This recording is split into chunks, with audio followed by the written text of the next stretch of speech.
하루의 경제 주식 마무리 경주마 시작하겠습니다. 새로운 한 주를 시작한 월요일장이었습니다. 혼조세로 마쳤는데요. 트럼프발 관세 공격이 거세지고 있는데 걱정했던 것보다는 우리 시장이 잘 견뎌내고 있습니다. 자, 오늘도 시장의 다양한 이슈들 하나씩 숙제하듯이 풀어보도록 하겠습니다. 안녕하십니까? 안녕하십니까? 네, 안녕하세요. 오랜만에 하 대표님 나와주셨습니다. 오늘장 초반에는 좀 낙폭이 있어서 관세 충격이 있나 싶었는데 금세 또 회복하는 모습을 보였습니다. 오늘장 어떻게 보셨습니까? 그렇죠. 주말에 이제 아무래도 상계 관세라는 단어가 나왔고 또 미국 증시가 지난 금요일 마감에 1% 약세를 좀 보였습니다. 보였기 때문에 장 초반 출발 분위기가 좀 부진할 수 있지 않을까 했습니다만은 이제 결과론적으로 놓고 보면 뭐 오늘 주가 지수는 약간 전약 호강 마감했는데 본격적으로 트럼프가 말한 그 상호 관세 부분은 미국 시간으로 오늘하고 내일 정도의 발표가 예정되어 있기 때문에 과연 어떤 형식으로 나올지는 아직은 알 수가 없습니다. 그래서 사실 이 부분은 우리가 조금 올라간다고 해서 예를 들어서 관세 아직 별거 아닌 이렇게 볼 수도 없는 부분이고, 다만 이제 장전에 나왔던 철강과 알루미늄에 대한 10에서 25% 관세 또한 구체적으로는 내일 이후에 발표가 될 부분이고요. 우리나라는 사실 아직까지는 쿼터제를 적용하고 있기 때문에 거의 반영은 안 된 겁니다. 그렇게 보시는 게 좋을 것 같고, 시장만 놓고 보면 이번 주는 그래도 이제 관세 이야기를 해야 되는데, 또 하나가 이제 우리나라가 지금 워낙 개별주가 좋다 보니까 묻혀서 그렇지 미국 증시가 이렇게 급락한 이유 중에 하나는 기대 인플레이션율이 4%로 오른 게 있습니다. 그게 이제 지금은 표면적으로 드러나질 않는데 이번 주 미국의 큰 이벤트 중에 한 몇 가지가 있습니다. 첫 번째는 트럼프의 우리가 말하는 상호 관세에 대한 어떤 구체적 일정이 뭐 어느 나라 국가 몇 % 나올지가 이제 오늘하고 내일 정도 예정돼 있는 거고, 두 번째는 요즘엔 별로 신경 많이 안 씁니다만은 그래도 파월 의장의 하원 상원 청문회가 예정돼 있고 여기에 주 중간에 물가 지표 발표가 있기 때문에 사실 이 부분도 이번 주는 좀 변수가 됩니다. 다만 주가 관점에서 놓고 보면 이제 삼성전자가 5장 접어들어서 기관들의 상당히 강한 콜을 좀 들어오면서 저도 뭐 조금 이따 하면 조금 이 부분은 더 저희가 언급하겠습니다만은 왜 그러지 싶을 정도로 좀 많이 들어왔고, 코스닥은 장 초반부터 그거 봐라 올해도 역시나 비만이지 않느냐 하면서 올릭스가 이제 지난주 장 마칠 때쯤에 엘라이 릴리항으로 9천억 정도의 기술 수출 계약 이슈가 나오다 보니까 제약 분위기도 좋았는데, 크게 보면 뭐 고육지나 중소형 개별주들이 여전히 좋은 뭐 그런 장이었지 않나 그렇게 보겠습니다. 네, 자 계속해서 오늘장 평가들을 좀 들어봐야 되겠는데, 박 부장님, 오늘장에서 뭐 예를 들어서 눈에 띄는 종목들 꼽으라면 저는 삼성전자, 뭐 오전에 어쨌든 낙폭을 다 이겨내고 오후에 또 드라마틱하게 또 상승세를 확 키우더라고요. 오늘장 어떻게 보셨습니까? 오전 오후에 1시 반 이후부터 삼성전자 강하게 올라갔고요. 강하게 올라갈 때 시장에 크게 두 가지가 목소리가 있었습니다. 첫 번째는 삼성전자가 강하면 개별주가 죽는 거 아니냐. 삼성전자를 수급에 블랙홀이라고 얘기를 많이 하죠. 이런 설과, 두 번째 같은 경우는 삼성전자 왜 오르지? 레거시가 바닥을 찍었는가? 라고 했는데, 일단 저희 레포트 상에서 저 시장의 내용을 좀 잠깐 생각을 해보면은 아시다시피 이제 우리 자사주 매수 1차가 3조 원이 되고 있지 않겠습니까? 그런데 2차에 대한 기대감이 일부 있을 수 있고요. 나머지 7조에 대한 이야기 말씀하시는 거죠? 그런데 발표를 하는데 그에 대한 규모라든지 강도, 그리고 주주환원 책이란 여러 가지 부분을 충분히 우리가 기대할 수 있거든요. 이거에 대한 기대감 자체가 시장에서 아마 삼성전자를 강하게 끌어올린 것 같고요. 그런데 그나마 고무적인 점 같은 경우는 일반적으로 그렇게 강하게 수급의 블랙홀을 보는 삼성전자가 끌어올릴 때 다른 것들을 크게 밀면서 끌어올리거든요. 그런데 막상 좀 밀리다가도 저녁 때 종가쯤 보면은 말아 올린 것들이 꽤 됩니다. 그러니까 과거의 시장과 지금의 시장은 굉장히 다르다라고 말씀을 드리는 중이고, 시초 시장 잠깐 말씀드리자면 미국이 안 좋았기 때문에 빠졌는데 그때 강했었던 섹터가 조선이었거든요. 그러니까 관세라든지 금리에 상대적으로 강할 수밖에 없는 섹터인 조선이 강하다가 오후에 삼성전자 올라오니까는 조선이 크게 밀리더라고요. 이거는 일종의 섹터 로테이션 측면으로 볼 수 있겠고, 두 번째 같은 경우는 우리가 아시다시피 주말 사이에 관세 때문에 혹은 금리가 10년물 금리도 많이는 아니지만 조금 오르긴 올랐어요. 미국장도. 그러면은 상대적으로 우리가 금리에, 그러니까 저금리에 강할 수 있는 성장주 단이 좀 밀리는 거 아닌가라는 우려. 하지만은 그게 미국 나스닥 선물이 0.4% 정도 오전 우리 장 시작하고 플러스 나면서 이게 아닌가 봐. 다시 성장주를 하자. 이런 식으로 바뀌는 과정. 그러니까 지금 관세로 시작된 혹은 우리가 이번 주에 CPI도 발표할 거고 우리 대표님께서 말씀하신 파월 청문회도 있을 거고 여러 가지 있긴 있을 텐데 그러더라도 지금 4.5% 정도 돼요. 4.4면서 4.5까지. 이게 네. 4.5 사이에서 4.3으로 갈 것이냐 4.8로 갈 것이냐 이거에 대한 헷갈리는 과정이라 생각을 해요. 그런데 오늘 시장에서는 조금 밑을 바라보는 것 같다라는 거죠. 상대적으로 우리가 지금 중국 시장도 그렇게 나쁘지 않거든요. 최근에. 이게 지금 어쨌든 경기가 부양되는 과정 혹은 이구환신 효과부터 시작해서 여러 가지 과정 자체가 상대적으로 IT라든지 성장주 쪽이 좀 우호적인 환경을 설명하는 중인 것 같기 때문에 일단 저는 오늘 시장을 조금 걱정했어요. 왜냐하면 경주만 할 때 월요일마다 빠졌거든요. 블랙 먼데이 지난주도 70포인트, 60포인트. 계속 월요일마다 뭔가 그런 파생적인 것 때문에 안 좋았는데 오늘은 그것을 딛고 종가에 양봉을 올랐다라는 점 봤을 때는 월요일 날도 추세 반전을 할 수 있는 강력한 계기가 되었다. 일단 개인적으로 판단하고 싶습니다. 네. 자, 관세에 울고 웃었던 뭐 요즘입니다. 역시 주말 사이에 또 한 번의 우려했던 부분들이 터져 나온 거죠. 이번에는 국가를 대상으로 한 관세가 아니라 제품을 대상으로 한 관세. 박종훈 팀장님, 철강과 알루미늄 하면은 뭐 우리도 많이 수출을 하지만 트럼프 1기 때도 사실 관세 부과 대상이 됐던 그 제품들 똑같이 추가 관세 발표가 나왔어요. 예, 맞습니다. 지금 사실 관세에 대해서도 뭐 이번만이 아니죠. 사실상 뭐 보복 관세에 대한 이야기도 나오고 있고요. 또 중국도 마찬가지로 미국 상품에 대해서 보복 관세를 이제 부과하겠다라는 이야기가 나오고 있기 때문에 사실상 지금의 우리 관세는 뭐 시장의 어떤 매크로 환경을 뒤흔들 수 있을 만한 그런 요인으로 작용하고 있는 건 맞지만 사실상 캐나다와 멕시코에 관세를 부과하겠다라고 이야기를 한 다음 날 바로 또 연기를 했어요. 그러다 보니까 지금의 이 관세 카드가 나중에 확정이 되기까지 어느 정도 이제 시간에 뭐 이제 시장 자체가 조금 소화하는 그런 기간이 좀 필요할 것으로 보여지고 지금의 그 관세 때문에 인플레이션에 어떠한 영향을 줄 것인가. 물론 지금 연준에서도 아마 그 데이터에 대해서 정말 뭐 귀 기울여서 보고 있는 그런 상황일 것으로 보여집니다. 왜냐하면 지금의 연준의 어떤 금리나 정책 같은 경우에도 마찬가지로 지금의 이제 관세 영향에 따른 어떠한 인플레이션이나 그 외에 여러 어떤 상품에 대한 그런 이제 물가 상승률에 대해서 많이 관심을 갖고 있기 때문에 그 부분은 우리가 차츰 조금씩 경주말 통해서 조금씩 지속적으로 업데이트를 좀 해야 될 것 같고요.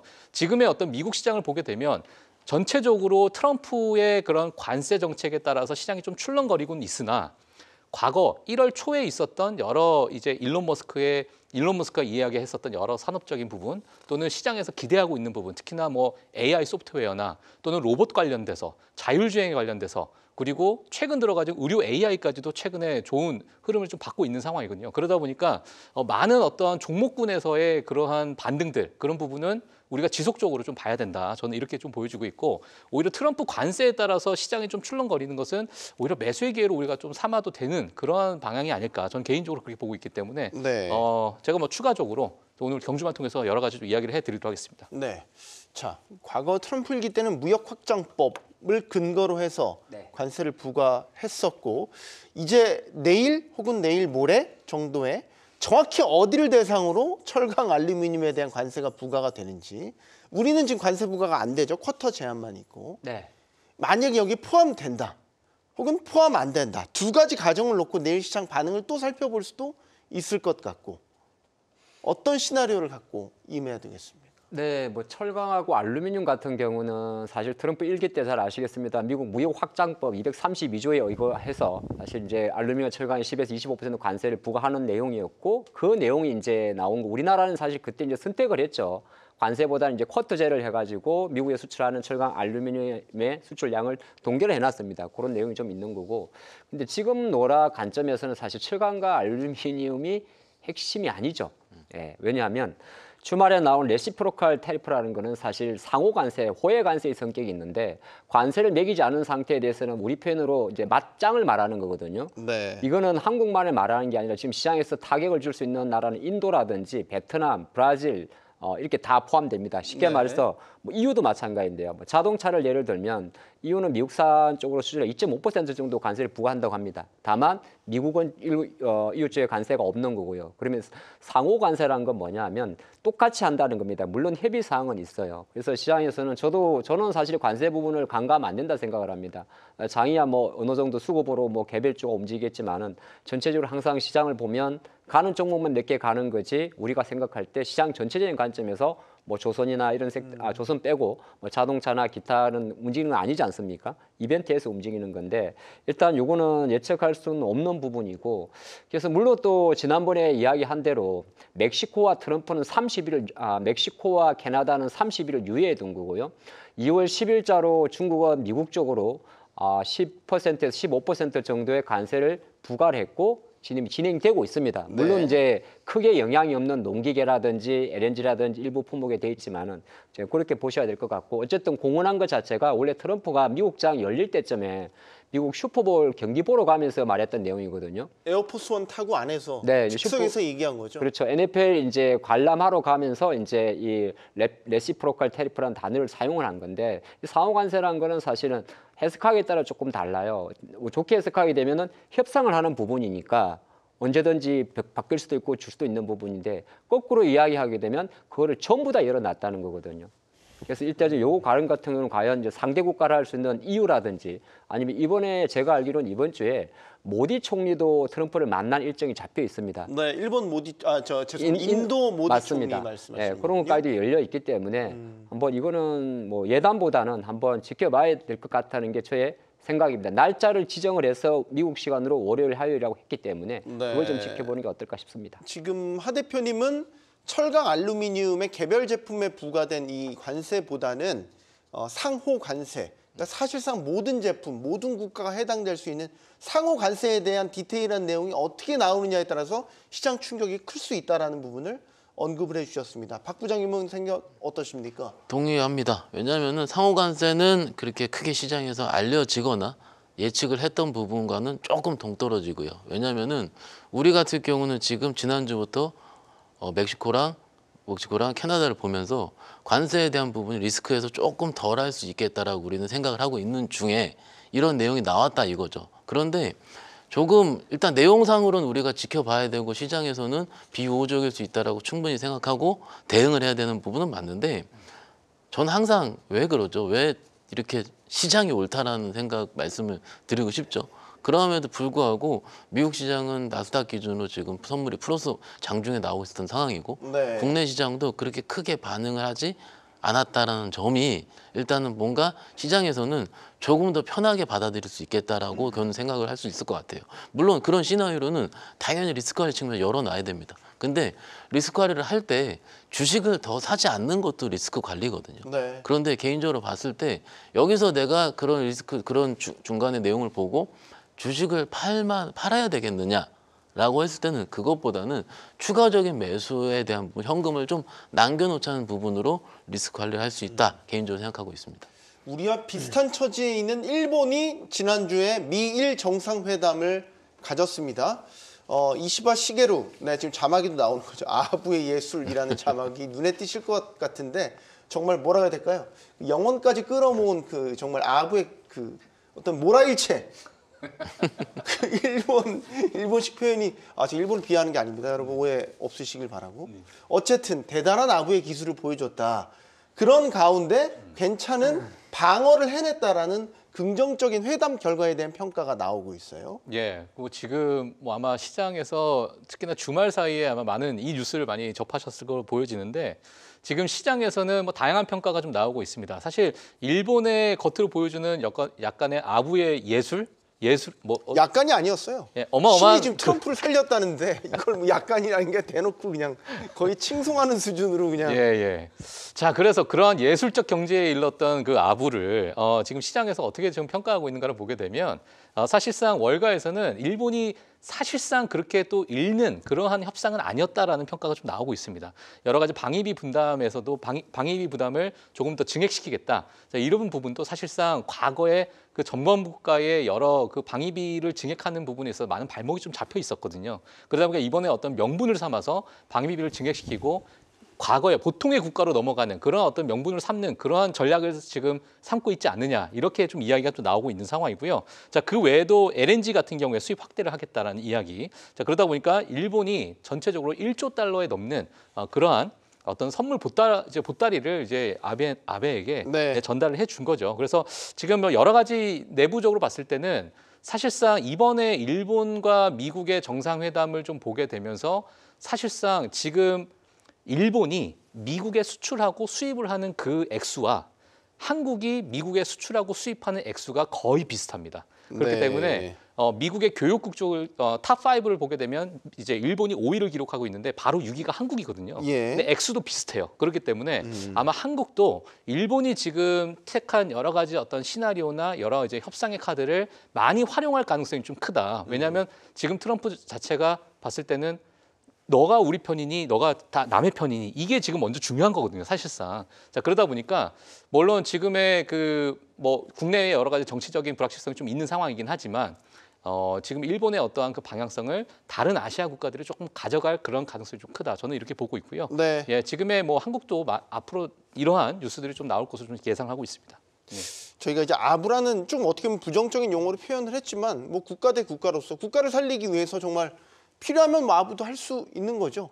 뭐 일각에서는 이시바 이 총리의 그런 태도를 긍정적으로 보는 시각도 분명히 있습니다. 뭐 우리 사자성어로 얘기하면 살을 내주고 뼈를 취한 거 아닙니까? 뭐 팔을 내주고 목숨을 건졌다. 뭐 이런 식의 표현도 가능할 것 같고요. 자, 중요한 건 이제 미국과 중국 간의 관세 전쟁 2라운드가 시작됐습니다. 하 대표님. 네. 중국이 예정대로 10일 0시 오늘 시각이죠. 오늘 0시를 기해서 미국에 대한 보복 관세 일단 시행을 해서 한번 맞붙었습니다. 이제 네. 2라운드 시작된 거잖아요. 일단 한 수씩은 일단 취했어요.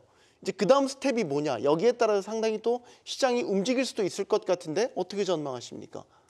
그 일기 때도 보면 항상 그렇습니다만은 그 항상 미국이 중국을 먼저 때리고 중국이 약간 보수적으로 보복 관세 행태를 좀 없잖아 보이는 것도 있습니다. 그래서 지금 이번에 그 2월 10일자로 발효가 된 어떤 중국이 미국산으로 이제 그러니까 미국이 중국산 수입에 대한 석탄이라든지 LNG라든지 농기계에 대한 관세는 어찌 보면 뭐 미국의 전략 산업 쪽은 아니죠. 예, 그런 관점에서 사실 보여주기식 이슈가 좀 되는 거고 중국도 그런 이야기가 나옵니다. 이거 본격적인 행보는 아무래도 3월 전인대까지는 가야 되지 않을까. 그래서 지금 중국이 이제 미국을 강타하거나 때리는 부분 같은 경우는 약간은 표면적인 쇼맨십이 좀 성향도 좀 있는 것 같아요. 그리고 미국도 지금 보면 이 트럼프 2기의 관세 정책은 1기와는 조금 다른 게 1기는 공격적으로 중국을 집중 타격을 했습니다. 네. 근데 지금 2기 같은 경우는 이제 한 5년이라는 시간 정도가 조금 지나면서 중국이 어쨌든 전략 자체를 트럼프 1기 이후부터 공급처 다변화 전략을 펼지 않습니까? 그게 이제 멕시코라든지 캐나다라든지 유럽이라든지 이런 쪽으로 많은 공장도 많이 지었죠. 뭐 실례로 배터리 공장의 주요 중국별 국가별 거점을 놓고 보게 되면 미국 본토에는 들어가지 않고 대부분이 사이드로 돌아간 거잖아요. 네. 그런 관점에서 트럼프는 지금 현재 정책 놓고 보면 중국을 완전 고립시키겠다는 그런 내용보다는 제3국을 통한 관세 정책을 펼치는 것이고 근데 조금 다른 게 뭐냐 하면 물론 지켜는 봐야겠는데 트럼프의 그 당선 슬로건 중에 이런 게 있었어요. 옛날에는 그냥 아메리칸 퍼스트 이런 것만 했는데 또 하나 보게 되면 취임식 당일날 트럼프의 취임식 배경에는 아메리카 is back이라는 단어를 사용했습니다. Is back. 네, is back. 그러니까 그 단어가 여러 가지가 있겠습니다만 사실 모든 글로벌 제조의 공장을 미국에 다 지으라는 이야기거든요. 네. 그러니까 어찌 보면 뭐 바이든 행정부와 비슷합니다만은 그런 관점에서 이제 관세 정책을 펼치고 있기 때문에 뭐 아직까지는 중국의 행보 이런 것 자체가 공격적이지는 않지만은 제가 생각할 때는 저는 사실 그래서 시장 아까 뭐 우리 차임님 말씀 다 맞는 부장님 말씀 맞는 이야기인데 뭐 종목이 올라가다 보니까 관세에 대해서 조금 내려놓게 볼 수 있는데 다만 글로벌 자산으로 놓고 보게면 예를 들어서 미국의 빅테크의 주식이 최근에 한 달 동안 멈춰 있다든지 네. 엔비디아의 주가가 11월 8일 이후 지금 3달 동안 주가가 백스권에 갇혀 있고 가장 안전자산으로 선택할 수 있는 달러와 금 가격 자체가 글로벌 자산이 몰리고 있다는 것은 시장은 우리나라 정시 관점에서 개별적으로 움직일지 모르지만은 시장 글로벌 큰 작업으로 놓고 봤을 때는 오히려 이 관세 이슈에 대해서 좀 부담을 좀 주고 있는 거고 네. 네, 일단 그렇게 보고 있습니다. 알겠습니다. 자, 더 좁혀서 이야기를 해볼게요. 철강, 알루미늄 관세 대상. 근데 그때 트럼프 대통령이 같이 언급을 했던 게 반도체, 바이오 또 관세 대상. 이라는 이제 그때 얘기를 했거든요. 물론 지금 나온 건 아닙니다. 근데 그때 지난달 말에 언급을 맞아요. 했었어요. 그러면 이제 바이오 반도체 우리 증시에서 상당한 반도체는 말할 것도 없고 그게 만약에 관세 대상이 된다라고 가정을 해봅시다. 좋지 않겠죠. 좋지 않습니다. 많이 좋지 않지 예, 많이 않을까요? 좋지 않은데 시장에서 어느 정도 녹아 있다는 생각이 좀 들어요. 지금 실질적으로 우리가 어떤 업황을 얘기할 때 제일 중요한 종목을 얘기할 때 제일 중요한 게 업황이거든요. 근데 업황 자체가 반도체랑 바이오가 다릅니다. 사실은 바이오가 우리 저번에 관세 얘기 나올 때 처음에 나왔던 얘기는 미국의 수출량의 비중이 그렇게 높지 않기 때문에 관세 들어가면 크지 않을 것이다 했는데 처음 얘기하는 많이 빠졌고요. 네. 빠졌습니다. 그리고 두 번째 이번에 만약에 같은 얘기가 나올 거면 아마도 종목별로 차등화될 가능성이 크다고 생각을 합니다. 그런데 일단 오늘까지 시장을 접했을 때 저희 느낌상으로 봤을 때는 만약 이것 때문에 빠지면은 일단 한번 사자라는 매수세는 들어올 것 같아요. 한번 훅 빠졌다가 사자라는. 그렇죠. 예. 왜냐하면 그러면 우리가 지금 시장을 지금 오늘 어떤 얘기를 많이 하냐면 매매하는 사람들끼리 해볼 만한 건 많은데 집중할 거가 애매모호하다 얘기를 많이 해요. 시장 자체가. 딱 지금 요즘 시장이 그렇고 최근 3일이 그렇습니다. 집중하기에 애매모호하다. 네. 그러니까는 보면은 화려해요. 뭐 로봇도 많이 올라오고 뭐 자율주행도 많이 오르고 많이 올라오는데 종목 봤을 땐 이만큼 올라오기 때문에 뭘 들어가기가 애매모호한 상황이 지금. 그러면 대형 주단은 쉬고 있고요. 그러니까 지수가 갇혀 있죠. 그러면은 실질적으로 매매라는 측면, 내가 시장에서 뭘 해본다는 측면에서 봤을 때는 조금 내가 시켜줄 때 기다린다는 거죠. 근데 이런 이슈가 시켜줄 대로 기다릴 수 있는 이슈가 될 수 있는 부분은 충분히 저는 맞을 것 같아요. 왜냐하면 이게 실질적으로 우리가 조금 더 뜯어서 생각을 해보면은 우리 FTA 체결국이잖아요. 실질적으로 FTA 체결국에서는 아마도 비슷한 관세가 있는 곳과는 한국과 미국은 좀 거의 다르게 우리는 할 수가 있을 것 같은데 이거는 실질적으로 우리한테 의약품이든 반도체 관세를 부과할 거면 어떻게 할 거냐면 우리 국가 간에 서로 협의가 있어야겠죠. 이렇게 하겠다라는 것과 그다음에 협의할 단계가 두 번째 있을 거란 말이에요. 그러면 이 중간에 우리가 뭔가 어떤 식으로 타진할 수 있는 거리 될 수 있다고 봐요. 시간이 남을 수 있다는 거죠. 그렇기 때문에 지금 바이오도 좋고 반도체도 지금 오늘부터 밑에 돌리고 있거든요. 이런 상황인데 이거가 냅둬서 이거가 앞으로 있기 때문에 내가 이쪽을 건드리지 못한다라는 거는 조금 아닌 것 같아요. 조금 안타까운 게 뭐냐면은 조금 오늘 좀 시장이 나쁘지 않다라는 주의로 좀 말씀을 드리고 싶은데 우리가 작년에 워낙 힘들었지 않습니까? 앞에 나올 물론 이슈들 때문에 안 좋아서 못했어요. 안 좋아서. 근데 그때는 맞았는데 지금은 안 좋아서 못하면은요. 올해 우리 지금 좀 전에 우리 박지원 팀장 얘기했잖아요. 올해 팔런티어가 45% 올랐다고. 하이젠 아너렘 450% 올랐어요.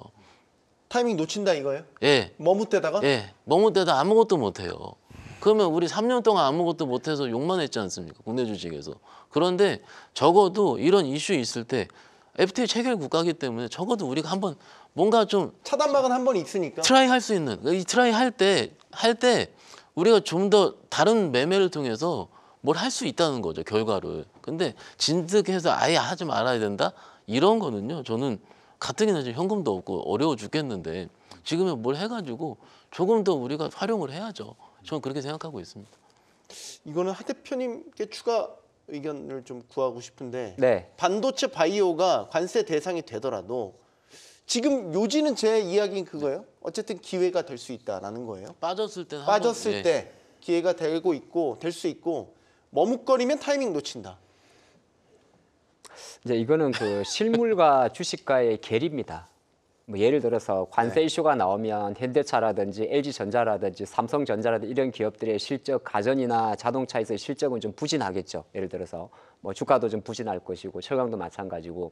근데 또 관세 한국의 직접적인 관세 이야기했을 때 뭐 예를 들어서 그런 거 있어요. 바이오면 우리가 말할 때 ADC 하는 뭐 올릭스라든지 뭐 예를 들어서 알테오제, 리가캠 이런 건 의미가 없는 거고 수출 비중 80% 넘는 게 삼성바이오로직스잖아요. 그러면 우리 CDMO 이런 게 해당되는 거거든요. 그리고 우리나라의 뭐 한미약품이나 대웅제약이나 이런 건 대부분 내수 쪽입니다. 그러면 이제 바이오에서 말하는 관세는 대부분이 셀트리온이라든지 삼바와 조금 결정되는 부분이 있어요. 근데 거기는 이제 삼성이나 셀트리온도 미국에다가 공장을 짓기는 되게 위험하거든요. 예, 그런 관점이 있는 게 이제 그게 부담이 되는 거고 네. 반도체도 실제로 놓고 보면 우리나라보다는 중국의 뭐 우시라든지 시안에서 만들게 되고 하면 이것도 이제 중간재 성격을 갖고 있기 때문에 생각을 많이 할 수 있는데 제가 염려한 건 뭐냐면 뭐 어떻게 될지는 지켜봐야겠습니다만 그 부장님 말씀하신 대로 한국하고 미국은 FTA 체결 국가이기 때문에 관세에 대한 이슈 자체 해결될 수 있는데 투자 심리적인 측면에서는 이제 관세가 부과되거나 노이즈가 생긴다면 이게 좀 별개의 문제인 거죠. 주가라는 게 이제 실적이 갈 때가 있고 모멘텀이 갈 때가 있는데 지금은 이제 워낙 연초라서 모멘텀 장세를 많이 버팁니다만은 다른 한편을 놓고 보게 되면 그럼 관세 아무것도 아니다 싶으면은 지금 바닥에 있는 철강주나 화학주는 왜 안 사냐고 제가 묻고 싶은 거거든요. 그러니까 어떤 관점이냐면 경제 매크로적인 관점에서는 관세가 분명히 부담이 되는 거고 바이오나 반도체에 대해서 관세가 부과된 형태로 나온다면 충분히 이거는 부담이 줄 수가 있습니다. 물론 이제 트레이딩 관점에서는 이런 이슈가 나오더라도 A식이나 레거식에서 움직이는 건 별개의 문제고요. 그러니까 조금 구분을 해서 보는 게 다 맞는 말이거든요.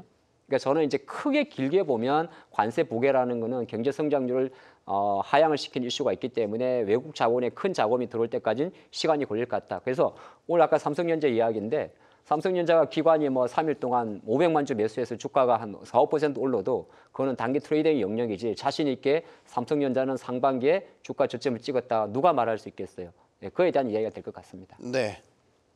자, 이런 가운데 지금 이 적자를 줄이기 위한 여러 조치들이 광범위하게 이루어지고 있는데 그 스콧 베센트 미 재무부 장관은 환율에 대한 이야기를 했어요. 박종원 팀장님. 네네.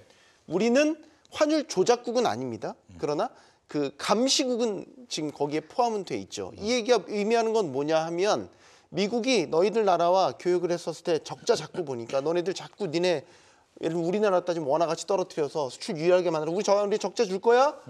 이제 그거 하지 마라는 경고를 공개적으로 했다는 말이죠. 예. 그럼 이제 적자를 단순히 줄이는 것에 벗어나서 우리가 이제 환율까지도 또 하나의 변수로 놓고 봐야 된다.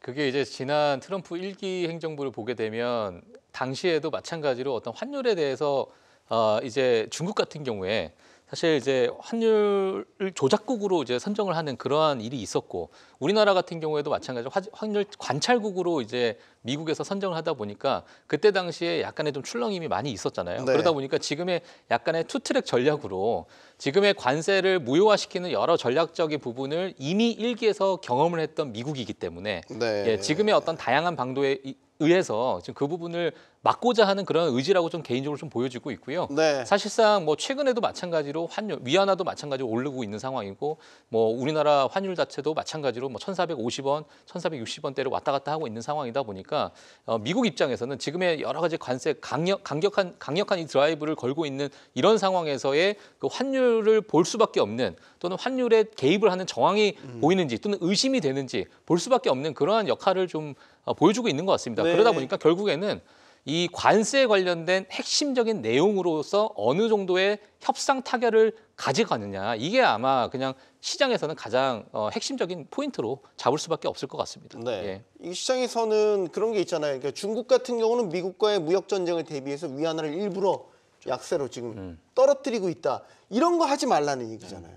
이런 거 하면 너네들 가만두지 않을 그렇죠. 거야.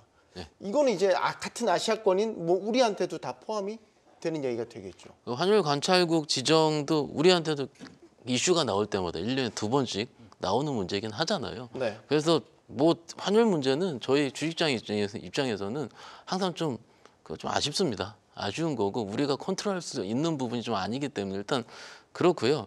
스콧 베센트 장관의 얘기 중에서는 거기 이번 인터뷰 전에 같이 무슨 얘기를 했냐면 우리의 목표는 10년을 국채 떨어뜨리는 거다라고 얘기한 것도 아마 보셨을 거예요. 네. 저는 그게 더 좀 와닿더라고요. 그냥 10년물 국채가 떨어지게 되면 우리가 지금 어떻게 보면은 미국에서도 마가라 그러죠. 미국 매그니피션트 이런 종목들 봤을 때 금리가 오를 때 강했거든요. 어떻게 보면은 금리가 오를 때 상대적으로 불안하니까 정말로 강하고 망하지 않을 것 같고 현금 많고 진짜로 좋은 것들만 사게 되지 않았나 싶어요.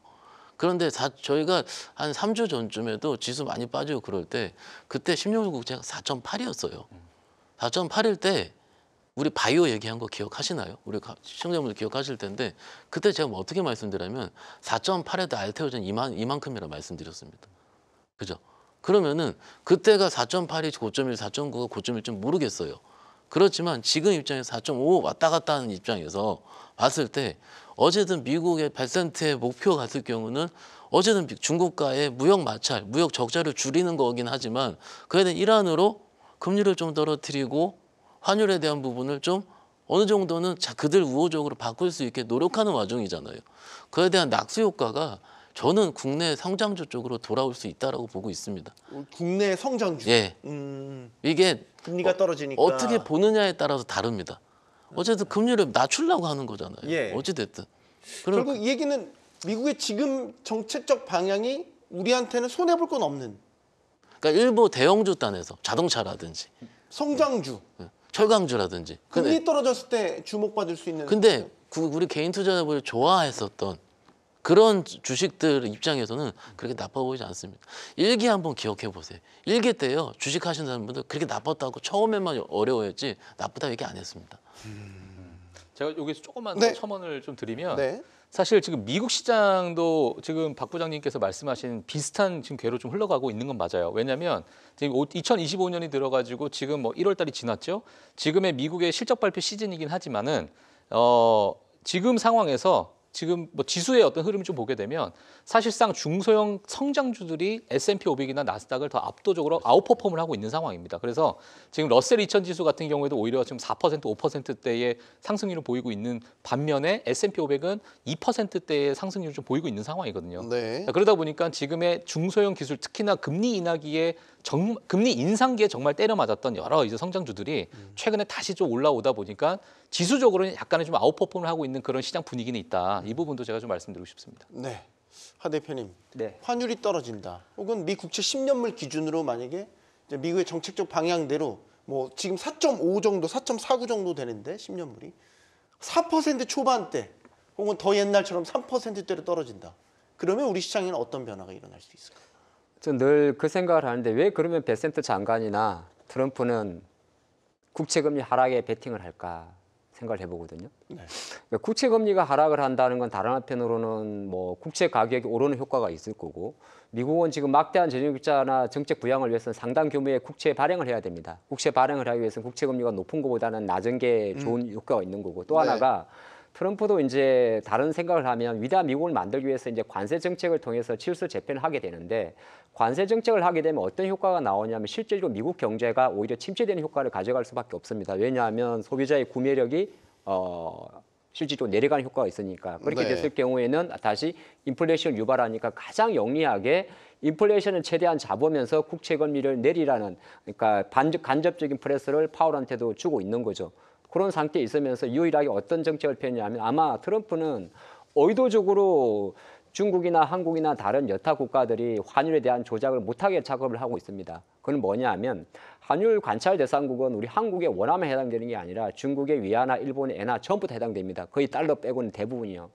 그런데 어떤 현상으로 가냐 하면 관세 정책을 상반기에 상당히 공격적으로 펼치면서 유로화를 떨어뜨리고 있고 위안화나 엔화를 떨어뜨리게 되면 상대적으로 직간접적으로 조그만한 관세 이슈가 났을 때 유럽이든 기타 국가들이 길들이기가 쉽거든요. 네. 그러니까 쉽게 말해서 뭐냐면 유로화도 지금 1대1 패러티가 깨질 정도로 나오게 되면 아까 말했던 대로 주말에 어떤 내용이 있었냐 하면 요거 상호 관세 부과할 거라고 하니까 유럽에서 먼저 선수를 칠 가능성도 없지 않아 있다고 합니다. 그러니까 미국산 자동차에 대한 관세를 철폐한다는 걸 이야기하는 거죠. 네. 그래서 제가 볼 때는 지금 현재 큰 구도에서 놓고 봤을 때는 달러 강세 구조와 국채 금리 하락이 약간 우리 상식으로는 이해가 안 되는 거거든요. 원래 같이 움직이는 게 아니거든요.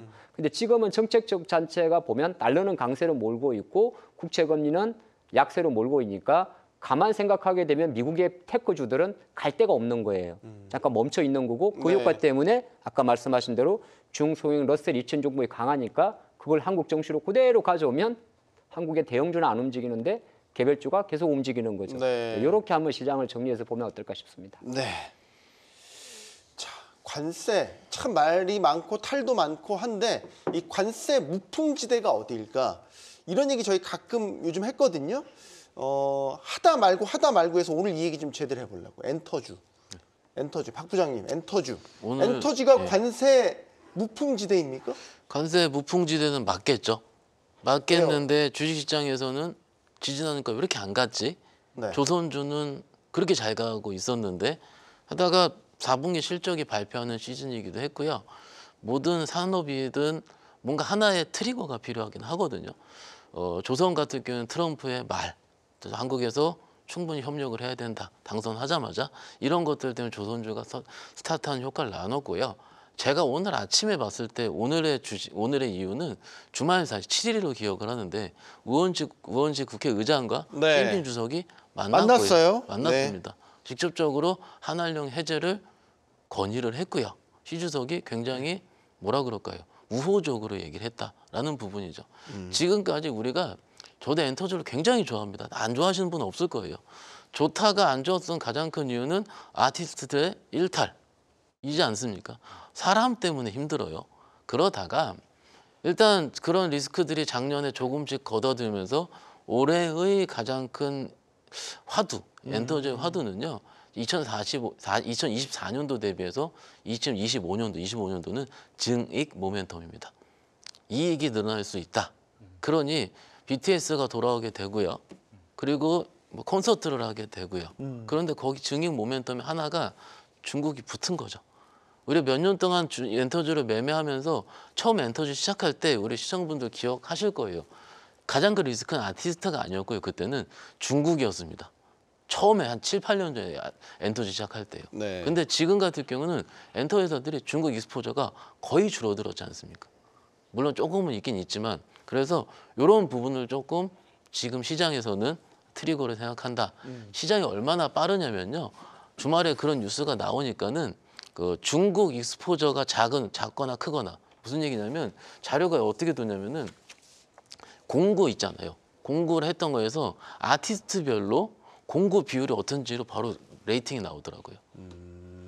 그래서 과거에 공고를 많이 했었던 회사들이 또 우호적이겠죠. 이런 식으로 공구가 뭐예요? 공동구매. 공동구매죠. 네. 줄임말을 앨범을 가급적 지양해 주시기 하여튼 이런 것까지 네. 시장에서 바로 회자가 됐었습니다. 네. 시장 빨라요. 너무 빠릅니다. 시장 요즘. 한한령이 해제된다. 이게 우원식 의장이 이제 한한령 해제를 요청을 했고 시 주석이 우호적으로 답을 했다. 그리고 또 하나 이야기를 하자면 10월에 우리 경주에서 예정된 에이펙 정상회의에 시 주석이 11년 만에 방한할 가능성도 그렇죠. 있어요. 이러면 정말 양국의 좀 어떻게 보면 냉랭했던 교류, 문화교류 이런 것들이 확 그런 방한을 계기로 풀릴 수도 있겠네요. 뭐 그렇게 볼 수도 있죠. 왜냐하면 에이펙 정상회담이 이제 보통 정상들이 참석하는 회의고 뭐 하필 또 하필은 아니고 올해는 이제 한국 경주에서 주최를 하니까 네. 올 수도 있긴 있는데 저는 사실 지금 하얼빈 동계올림 아시안 게임 진행 중이죠. 아마 거기서 만난 거죠. 예, 그렇게 알고 있는데 이거는 실적이 큰 역할을 했다고 생각을 합니다. 뭐 관세도 맞긴 맞는 이야기인데 오늘 마침 또 SME 실적을 발표를 했는데 오히려 이제 아까는 세론 가능성도 잠깐은 좀 열어둘 필요가 있어요. 이제 워낙 그럼 이거 앞뒤가 안 맞잖아요. 지금까지는 우리가 50분 동안 관세 별로 영향 없다. 종목 잘 가지 않는 했는데 엔터주는 정확히는 작년도 하반기부터 대부분 저점을 찍고 올라왔습니다. 뭐 예를 들어서 JYP가 3분기 실적에서 가시적 의미를 보여줬고 SM은 지금 4분기 실적에서 거의 뭐 작년 대비해서 연간 대비해서는 80%가 증가를 했더라고요. 그러면 아까 말씀하신 대로 BTS의 완전체라든지 블랙핑크에 이렇게 하면 이제 1분기로 가면 이제 또 문제가 좀 생기는데 4분기가 워낙 잘 나왔기 때문에 네. 실적에 대한 부담감을 조금 안고 가고요. SM도 실제적으로 4분기는 서프라이즈인데 연간으로 보면 23년 대비해서 마이너스입니다. 한 자리. 근데 주가는 이제 지난해 하반기에 좀 바닥을 쳤다 보는 것이 있고 관세 이야기를 피해간 게 아니라 거꾸로 보면 관세가 곧 환율 약세일 겁니다. 근데 엔터주가 대부분이 국내에서도 물론 뭐 암이라든지 많은 돈을 벌어옵니다만 해외 공연이 많잖아요. 네. 그러면 결정적으로 환율 약세에 따른 또 상대적 영업이익의 평가 차익이 생기는 부분이 있거든요. 예, 그런 것도 없잖아 있기 때문에 아마 어느 정도까지는 실적 모멘텀으로 갈 것 같은데 시기적으로 지금 엔터주들이 4분기 실적을 발표하는 점이기 때문에 네. 투자론적인 관점에서는 조금 뭐 주가가 조정을 보이면 재접근하는 게 낫지 않을까 지금 그렇게 보겠습니다. 알겠습니다. 자, 오늘의 마지막 이야기로 가겠습니다. 오늘의 마지막 이야기는 로봇입니다. 로봇. 요즘에 로봇 뜨거웠잖아요. 네. 아시죠? 뭐 국내도 그렇지만 최근에 또 미국에서 테슬라가 한마디 했습니다. 네. 이제 믿어야죠. 옵티머스 이야기도 했고 10조 달러 이상의 수익을 창출할 가능성이 있는 제품이다. 뭔가 좀 띄우기에 좀 나섰구나. 테슬라가 이런 기대 반 의심 반을 하면서 바라보고 있기는 한데 숫자가 너무 뜨겁습니다. 10조 달러. 10조 엄청난 달러. 시장 아닙니까 이거? 지금 뭐 하나로 따지게 되면 1경 4,578조 원. 일경. 1경이네요. 1경. 네, 너무 이게 10조 달러를 쉽게 얘기한 게 아닌가 예. 싶기도 하지만 어쨌든 알겠습니다. 자, 네. 그래서 뭐 사실 지금 시장에서 가장 뜨거운 관심, 저도 제가 또 개인적으로 2025년에 주인공이 될 만한 이런 기업들이 아마 이 안에 있지 않을까. 저는 미국 시장 기준으로 봤을 때요. 이렇게 보고 있는데 지금 자율주행과 특히나 휴머노이드 로봇 관련해서도 지금 시장에서 변동성이 어마어마합니다. 특히나 이제 중소형 기술주들 같은 경우에도 마찬가지로 하루아침에 150%씩 오르기도 하고요. 네. 또는 50%씩 또 폭락을 하기도 하고 어마어마한 변동성을 보이고 있다 보니까 개인 투자자들 사이에서도 정말 매수와 매도의 수급이 어마어마하게 지금 이동을 하고 있는 그런 상황이다. 이렇게 좀 말씀을 드리도록 할 텐데요. 사실 자율주행을 먼저 제가 말씀을 드리면 지금의 그 13 버전이죠. 13 버전 자체가 과거에는 12 버전 같은 경우에는 운전자가 차도로 나와서 그때서부터 FSD를 이제 쓸 수 있는 그런 어떤 환경이었다면 지금은 주차된 공간에서부터 바로 이제 시작이 되는 상황이고요. 지금 테슬라 공장 내에서 만들고 있는 여러 FSD가 들어가 있는 차량 자체가 본인이 알아서 선적하는 그러한 지금 단계까지 오고 있는 상황이라서 잠깐 지금 그게 그럼 그 FSD가 적용된 거는 예, 로봇 택시인 그렇죠. 거죠? 맞아요. 그래서 6월 오는 네. 6월에 그게 시제품이 이제 일반인들한테까지 볼 수 있다라는 거예요. 맞습니다. 그럼 그 FSD는 아까 말씀하신 대로 아예 처음부터 손댈 게 하나도 없는. 손댈 게 하나도 없는 그러한 로보택시 지금 버전을 아마 뉴스를 통해서 아마 보고 계실 거라고 생각이 들고요. 그러한 똑같은 제품 자체가 일부 업그레이드가 돼서 이번에 텍사스 오스틴에서 6월 달에 시제품을 공개하겠다라고 이야기가 나왔기 때문에 아마 그거에 따른 모멘텀이 시장에서는 더 좌지우지할 것으로 좀 보여집니다. 이번에 믿어도 돼요? 박 팀장이? 일단 지난주 8월 8일 했던 게 10월 10일로 옮겨졌었잖아요. 네. 작년에. 네. 이번 6월 달은 한번 믿어보겠습니다. 네. 이건 뭐 트럼프 행정부의 신뢰성이 있는 부분이기 때문에 네. 이번 6월 달은 좀 믿어도 되지 않을까라고 생각이 들고 지금에 나오고 있는 FSD 자체의 수준 그 기술력 자체가 워낙 뛰어나다라는 것이 많은 외신을 통해서 좀 쏟아져 나오고 있는 상황이거든요. 네. 그렇기 때문에 그 시제품을 보여주는 것은 그렇게 큰 무리가 없을 것으로 저는 개인적으로 보고 있습니다. 정부 효율화위원회 위원장 감투까지 썼는데 이번에 맞겠지라는 생각을 해보면서 결국 이게 로봇주에 대한 모멘텀에 이 불을 당기는 네. 계기가 된 거 아닙니까? 저희가 국내 주식을 매매할 때 미국 일정을 많이 보죠. 그렇죠. 많이 보는데 앨런 머스크가 워낙 좀 쉴만 사실은 지난주가 좀 관세 때문에 앨런 머스크가 많이 쉬었습니다. 입을요. 그런데 그런 일정, FS든 로봇 관련 일정을 앞으로 계속 이야기를 해줄 수 있을 가능성이 크고 그러니까 그런 쪽을 매매하는 입장에서 봤을 때는 적어도 6월 달까지는 모멘텀이 살아있겠구나라고 아마도 국내 주식 매매한 제 입장에서는 생각을 합니다.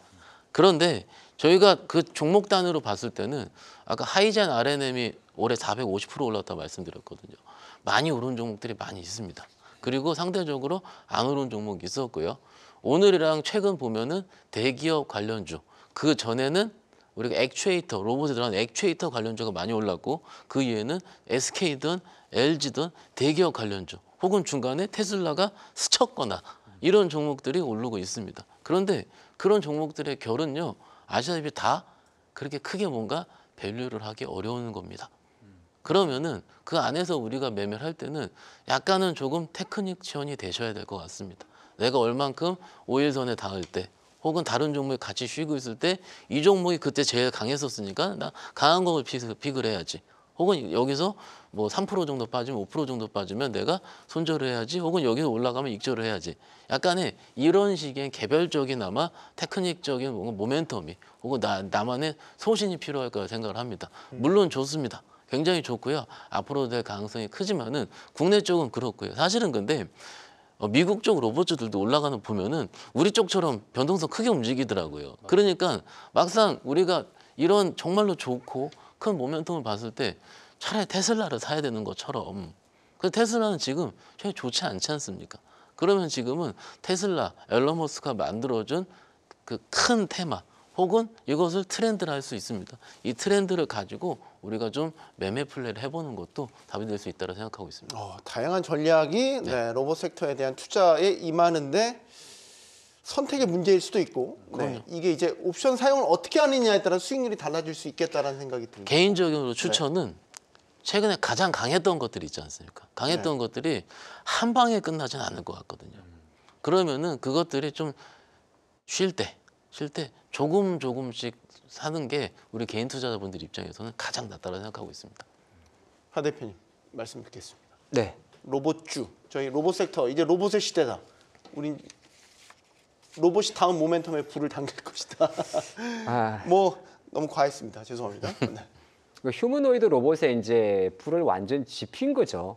오죽하면 중국의 유니트리가 이번 춘절 설날 행사에 이제 공연에 색동저고리에 입혀서 공연을 하겠습니까? 저희가 오늘 방송 들어오기 전에 그 로봇트리 유니트리죠. 네. 네, 영상을 다 같이 보고 와서 깜짝 놀라긴 했습니다. 저는 이제 그 영상을 우리 설날 때 다 봤었는데 실제적으로 보게 되면 이제 아까는 테슬라의 그 앨런 머스크의 어떤 자신감에 있는 것 같아요. 옵티머스를 올해 25년도는 연간 10,000대 정도, 그리고 한 2년 있다가는 월 10만 대, 그러면은 연간 120만 대를 생산하겠다는 거거든요.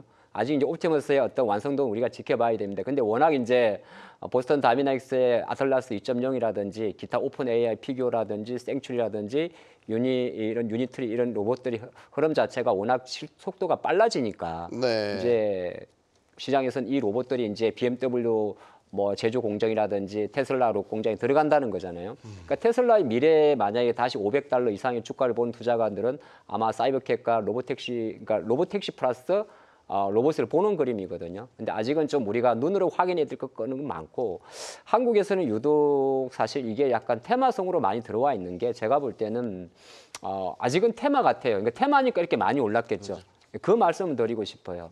그러니까 우리가 냉정하게 봤을 때 산업용 로봇은 스위스 ABB와 일본의 가와사키, 하나, 앱손 이런 기업들이 대부분 60%의 MS를 갖고 있습니다. 기타 국가는 40%고요. 이게 전통 산업용 로봇을 말하는 거고, 이 산업용 로봇에서는 사실 국내 관련 기업들 중에서 협동 로봇 하는 기업들은 중국에서 원가 경쟁력에서 게임이 안 되죠. 왜냐하면 우리 커피 머신 하는 협동 로봇 하나가 우리 한국 기준으로 보통 4천만 원 하면 중국은 1,000만 원대 만들 수 있습니다. 그래서 이제 우리 로봇줄을 하실 때 너무 이렇게 깊게 들어오면 안 돼요. 깊게 들어오면 저처럼 못 살 수가 있습니다. 다만 모멘텀 첨으로 놓고 보게 되면은 이제 이게 약간 대세가 된 거거든요. 네, 그래서 어저께 한 번 더 종지부를 찍은 게 이제 SK 최태원 회장까지도 휴머노이드 로봇을 하니까 주가 많이 움직였는데, 제가 볼 때는 애플도 그런 이야기 하지 않습니까? 애플은 장난감 로봇인데 탁상 로봇인데 27년도 이야기 하거든요. 그러면 이제 우리가 투자론적인 관점에서는 사실 아주 장기로 보셔야 되고, 예를 들어서 글로벌 로봇 ETF라든지 뭐 이런 거는 좀 장기로 보시면 좋을 것 같고, 국내 관련 로봇 관련 섹터들은 물론 뭐 여러분들이 매매를 잘 하시는 분들은 상관이 없는데 일정 부분 또 20-30% 이상 더 빠지는 것도 시간 문제거든요. 저는 사실은 그 부분을 지난주부터 조금 상단에 대한 거를 조금 조심하자는 생각을 좀 하고 있습니다. 그렇게 이제 리스크 관리를 하시면서 보셔야 될 섹터다. 그렇게 했습니다. 저희들의 이번 로봇과 관련된 토론에 우리 시청자들께서도 의견을 상당히 많이 남겨주셨고, 하 대표님 말씀하셨던 부분들, 그러니까 그동안에 뭐 특정 종목들에 대한 주가가 과하게 올라갔다는 측면, 그런 부분들, 이게 지금 꼭지가 아닐까라는 분명히 걱정들은 하고 계시고, 냉정하게 실적으로 아직 보여준 게 없다. 라는 부분들. 이게 이제 시장 과열 양상에서 나타날 수 있는 그 증상이기 때문에 실적으로 뭔가 보여준 게 없다는 건 사실 로봇 입장에 할 말이 없는 거 아닙니까? 언제까지 희망, 뭐 꿈으로만 먹고 살 수는 없는 것이고, 분명히 경계도 하고 있다라는 점을 말씀을 드리겠습니다. 참 다양한 이야기들을 나눠봤습니다. 저희가 처음에 나눴던 관세 전쟁, 이제 앞으로도 내일 혹은 내일 모레까지도 추가 소식들이 전해질 텐데 이제 시작입니다. 그리고 이제 아직까지는 우리가 대상이 되진 않았지만 우리가 직접적인 대상이 될 가능성도 높고요. 하지만 시장에 꽤 맷집이 두둑해진 모습도 나타나고 있습니다. 이런 혼란 속에서 잘 버티고 오히려 새로운 투자 기회를 얻을 수도 있겠다라는 생각도 하게 됩니다. 경주반은 내일 다시 오겠습니다. 고맙습니다.